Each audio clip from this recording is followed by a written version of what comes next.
নমস্কার, বেঙ্গল পলিটিক্সে আমি রানা সেনগুপ্ত। আমাদের সঙ্গে আজকে রয়েছেন পিডিএস অর্থাৎ জনতান্ত্রিক সমাজবাদী দলের একজন বিশিষ্ট নেতা সমীর পুততুণ্ড। আপনাকে আমাদের ইউটিউব চ্যানেলে স্বাগত। মোহাম্মদ সেলিম আবার সিপিএম এর নতুন রাজ্য সম্পাদক হলেন।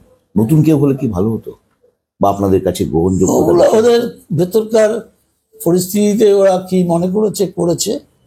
আমি কিছু ফারাক দেখতে পাচ্ছি না। সেলিমের বদলে আরেকজন কে হলে ভালো হতো, বা সেলিম না থাকলে বা কি হতে পারতো, এর মধ্যে আমি কোনো খুব ফারাক দেখতে পাচ্ছি। সিপিএম আসল সমস্যাটা তো রাজনীতি যদি ভুল হয় তখন ঠিক লোকও ভুল কাজই করে, ফলে ঠিক লোককে ভুল লোককে সেগুলো আমার খুঁজতে গিয়ে লাভ নেই। রাজনীতির ভুলের জন্য দল বিচ্ছিন্নতার মধ্যে ভুগছে। আচ্ছা, এই যে সিপিএম সাধারণত মুখ সর্বস্ব রাজনীতি করে না, মানে এমনকি জ্যোতিবাবু যে ৭৭ সালে হবেন, মানে মুখ্যমন্ত্রী হবেন, সেটাও আগে থেকে ঠিক ছিল না। মানে বিধানসভা ভোটে বলা হয়নি। যেবারে ৭৮-এ যেবারে বামফ্রন্ট ক্ষমতা এলো, এবারে মীনাক্ষীর মতন লোককে দেখা যাচ্ছে, মীনাক্ষীর মতন নেত্রীকে তাকে তুলে ধরা হচ্ছে, তাকে বলা হচ্ছে ক্যাপ্টেন। এটা সম্পর্কে আপনার কি ধারণা?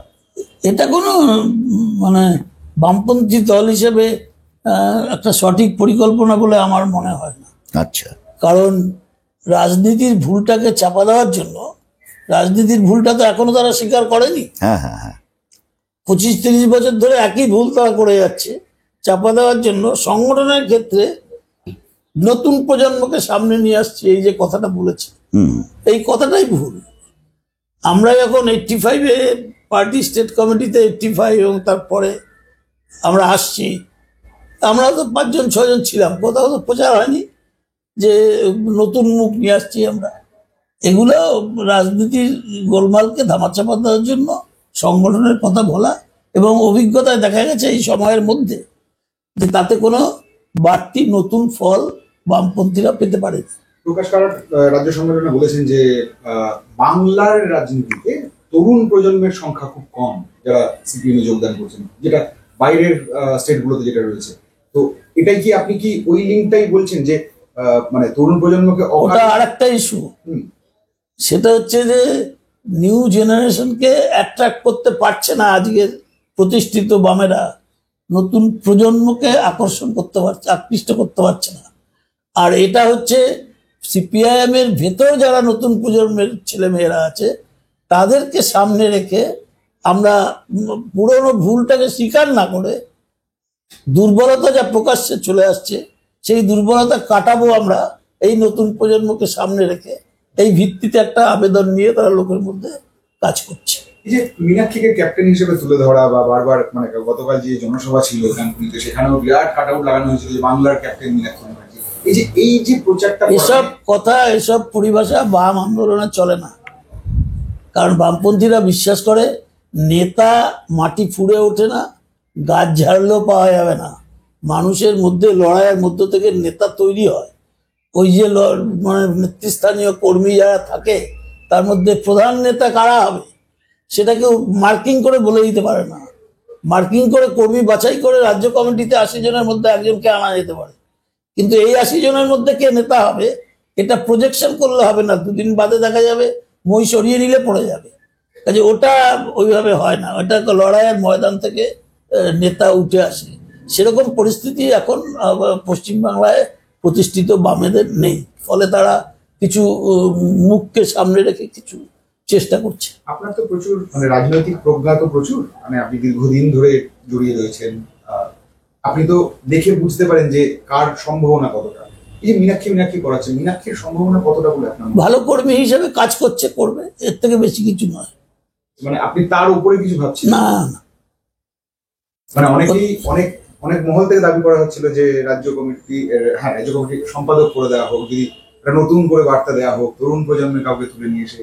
নিজেদের ভুল স্বীকার না করে, বুঝতে পারছে না, স্বীকার করছে না, নিজেদের সংশোধন করতে না পেরে এরকম কথাবার্তা বলে তারা একটা সামনের দিকে এগোবার মতন মানুষের মধ্যে আশা জাগাবার চেষ্টা করছে, অন্তত নিজেদের অনুগামীদের মধ্যে।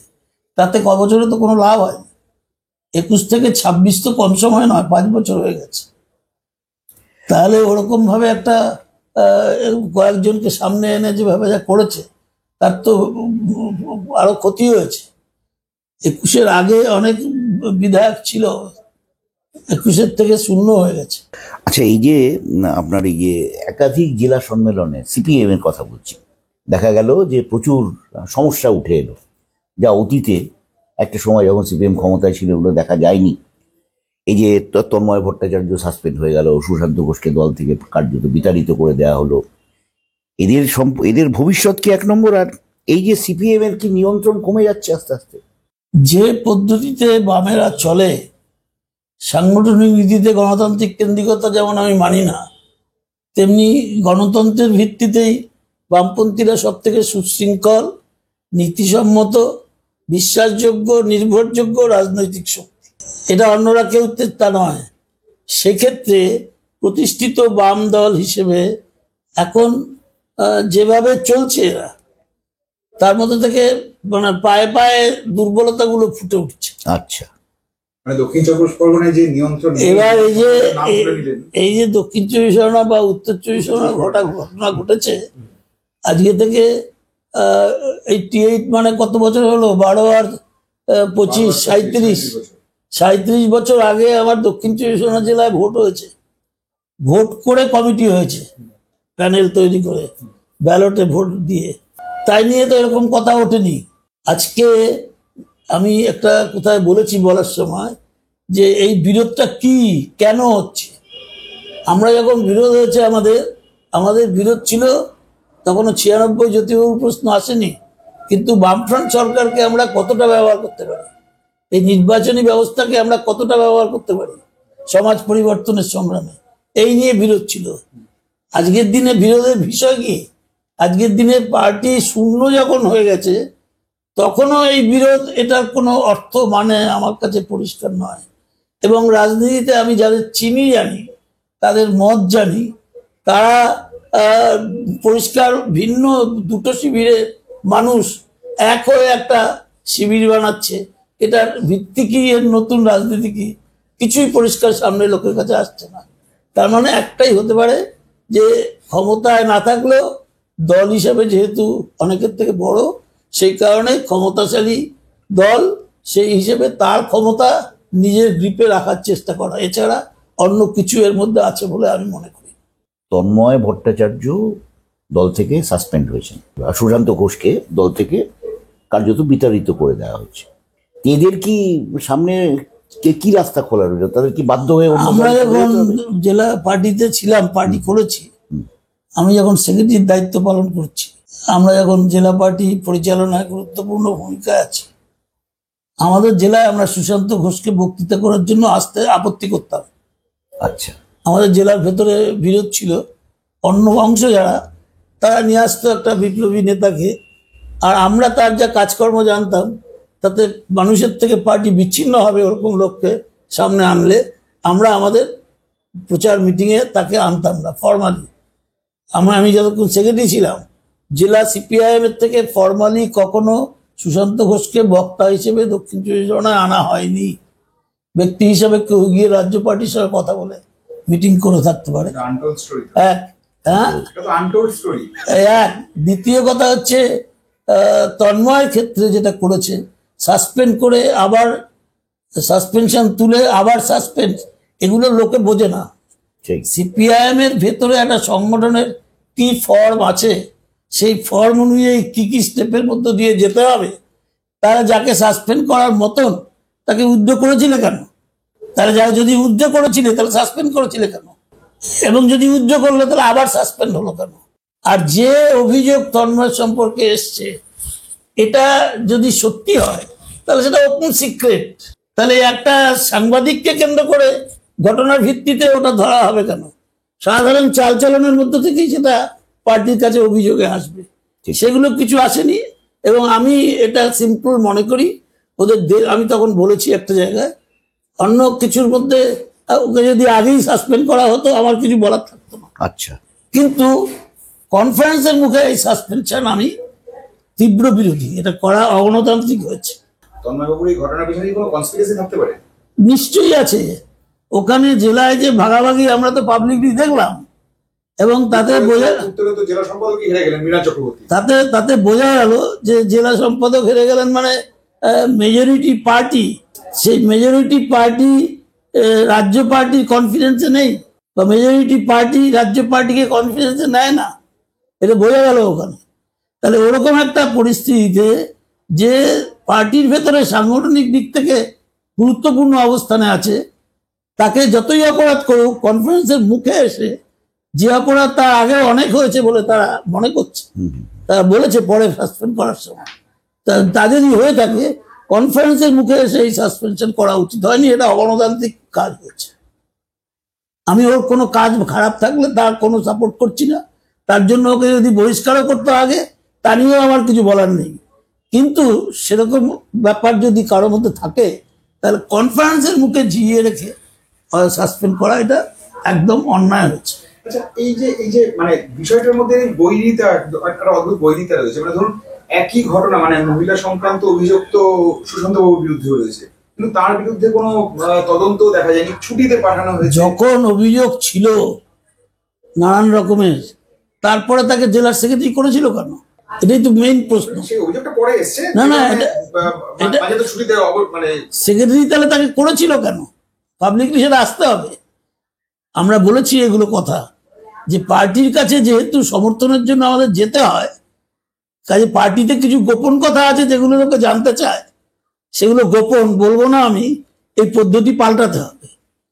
ফলে পার্টির ভেতরে সেই কথাটা সামনে নিয়ে আসুক যে আমরা এই কারণে তার এই কাজের পরেও তাকে সেক্রেটারি করেছিলাম, এবং তারপরে এই কারণে আমরা আর তাকে রেখে রাখলাম না, সরিয়ে দিলাম। ওগুলো পার্টির আভ্যন্তরীণ ব্যাপার বলে চেপে যাওয়া, এটা এই পদ্ধতি পাল্টাতে হবে আমাদের। এটা একটা সাংগঠনিক বড় লড়াই, যে এই পদ্ধতি বামপন্থীরা যেটা চলে যে পদ্ধতিতে, এটা এটা পাল্টাতে হবে। সে সুশান্ত ঘোষের ক্ষেত্রেও তাই। সুশান্ত, আপনি বর্ধমানের আইনুল হককে চিনতেন তো? নিশ্চয়ই। ও যখন ইয়েতে দাঁড়ালো, ভোটে দাঁড়ালো, ছাত্রতে ছিল, আমি তখন ছাত্রতে ছিল। আচ্ছা আচ্ছা, ও ভোটে দাঁড়িয়ে হারলো। তার আগে পর্যন্ত ওর বিরুদ্ধে কোনো অভিযোগ ওঠেনি। ও মিউনিসিপ্যালিটির ভাইস চেয়ারম্যান হয়েছে, চেয়ারম্যান হয়েছে, দলের সম্পাদক মণ্ডলীতে জায়গা পেয়েছে এবং মোটামুটি বেশ প্রভাবশালী নেতা ছিল। যেই ও হারলো, তারপরে ওকে মহিলা ঘটিত কারণের জন্য সাসপেন্ড করা হলো। এটা নিয়েও একই প্রশ্ন ওঠে যে তাহলে আগে কেন করা হলো না? মহিলা ঘটিত ব্যাপারটা কিছু আগে করেনি? আসলে পার্টিতে অন্য বিরোধ হচ্ছিল, ঠিক অন্য বিরোধ হচ্ছিল, যেটা পাবলিকলি পার্টি আনেইনি। পার্টিতে নেতৃত্বের সামনে চ্যালেঞ্জ হিসেবে দাঁড়িয়ে গেছে, এবং নেতৃত্বের সামনে ওই যেটা আপনি বলছেন এমন মাপের নেতৃত্ব হয়ে উঠছে যেটা এক্সিস্টিং লিডারশিপের পক্ষে মেনে নেওয়া সম্ভব হচ্ছে না। তা না হলে পরে যে ধরনের অভিযোগের ভিত্তিতে আইনুলকে সরিয়ে দিয়েছে, ওরকম অভিযোগের ভিত্তিতে সরানো যায় না। সরাতে হলে আরো আগে সরাতে হতো। আপনার কি মনে হয়, মানে এই সুশান্ত ঘোষ, তন্ময় ভট্টাচার্য, এদের কি রাজনৈতিক কেরিয়ার শেষ হয়ে গেল কার্যত? আমার মনে হয় না, কারণ দুজনের ক্ষেত্রেই হতে পারত এরকম।